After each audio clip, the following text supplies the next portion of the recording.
Mummy બોલ. તમે જે આ બ્યુટી કેર ની પ્રોડક્ટ યુઝ કરો છો અત્યારે એનો માલિક કેટલો કરોડપતિ છે તમને ખબર છે? મને નથી ખબર. પપ્પા એક પ્રશ્ન પૂછું તમને. બોલો ને બેટા. તમે જે આ ઘડિયાળ પહેરી છે અને આ ફોન યુઝ કરો છો એ કંપનીનો માલિક કેટલો કરોડપતિ છે તમને ખબર છે? નહીં. તો હવે હું તમને સમજાવું.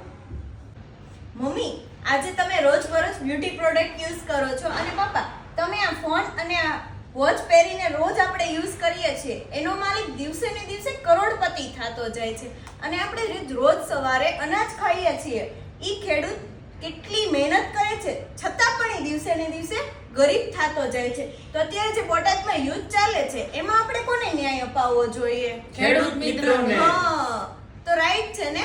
તો આપણે બોટાદમાં જે અત્યારે સરકાર અને ખેડૂત વચ્ચે યુદ્ધ ચાલે છે એમાં આપણા ખેડૂત મિત્રોને વધારે ન્યાય મળે એવા આપણે બધા જ સાથ સરકાર આપે. તો મિત્રો આ વિડીયો વધુ ને વધુ શેર કરજો અને આપણા બધાના સાથ સહકારથી બધા જ ખેડૂત મિત્રોને સરખો ન્યાય મળે એવા આપણે બધા જ સાથ આપશું. તો જય જવાન જય કિસાન.